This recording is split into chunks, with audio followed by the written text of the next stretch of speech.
to a guy by the name of Colonel Swabin. Colonel Swabin was the commander when I hit this black kid and cracked his skull.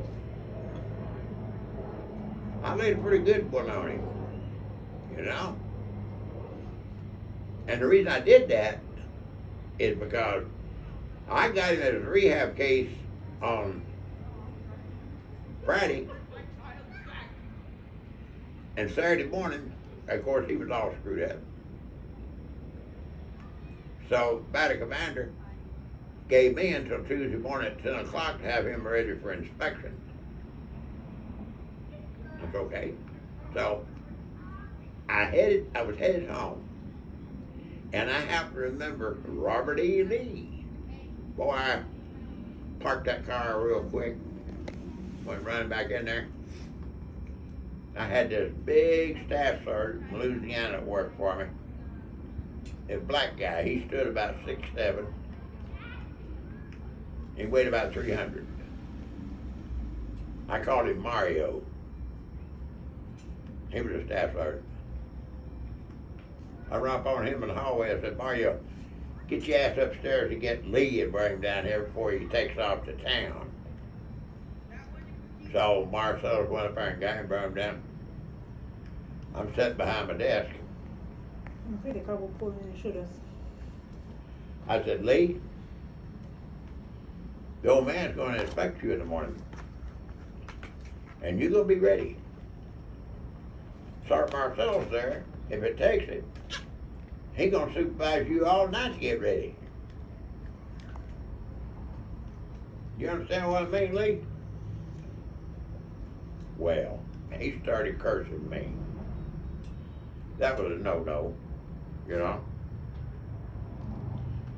So I eased up behind that desk. I'd already read his 201 file. I read the 201 file of every troop I ever had, you know? Well, he was from New Jersey. And to be named Robert E. Lee, a black guy, I guess I'd be pissed off too. You know who Robert E. Lee was? No. Slave owner. They tore down his statue in New Orleans. He was the commanding general of the Confederate Army during the Civil War. But anyway, Lee Circle. Lee, according to his 201 file, had some Golden Glove boxing experience before he got drafted.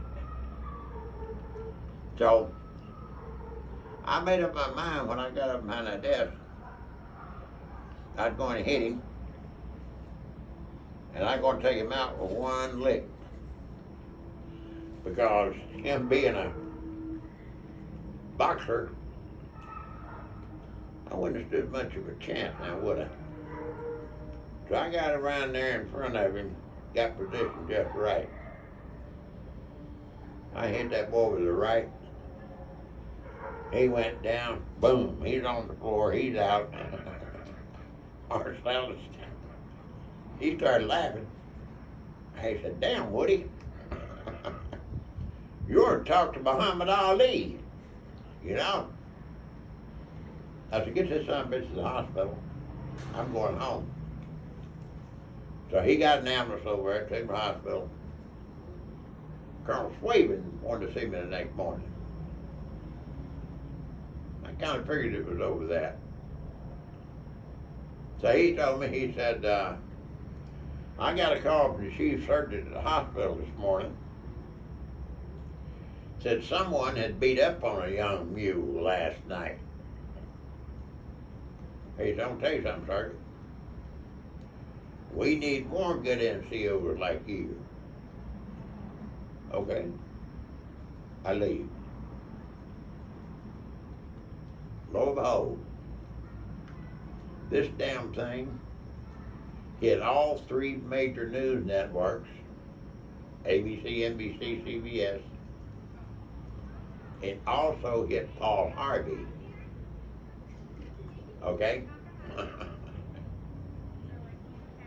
Sergeant from Alabama beats up black boy from New Jersey. Okay? And I know it's coming in over the wire because every damn one of them had the same thing to say. Right? I said, this is not good. Uh-uh. So they had Black Fire, NAACP, all them people running around Fort Sill. The news media, every one of them kept trying to interview me, and I just take off and leave them, you know. So then, when that happened, Colonel Swaven had me back up there. He said, Sergeant, you about the worst NCO I've met. He said, I'm submitting you for general court-martial. Okay. You went from good to bad. Real quickly. quick, real quick, real quick. But here's what happened. Okay? At the time, we had General Westmoreland. You ever hear him? Mm-mm. That son of a bitch was Army Chief of Staff. He was 4-star general. So, he sent a board of inquiry from the Pentagon with a brigadier general in charge of it down there to Fort Sill. Do you want some more? No, I'm fine, thanks. The cabbage is still there, I didn't eat it. I'm saving the cabbage. Here. But anyway, that board of inquiry got down there Will you record it? and primarily questioned me for 2 days. So, the general, at the end of the second day, he said, Sergeant, first time you went to see Colonel Swaven, did he read your Article 31? I said, no, sir, he did not. The second time you went to see it, did you read your Article 31? I said, no, sir, he did not. He said, that's what our records reflect. He said, Sarge, you're guilty of sin. But nothing can be done to you because your rights have been violated. What's the article about? Article 31. Yeah. Same thing as this damn thing cops read you when they Oh, okay. Okay. pull you over and it's different wording. Okay. Okay. So anyway, the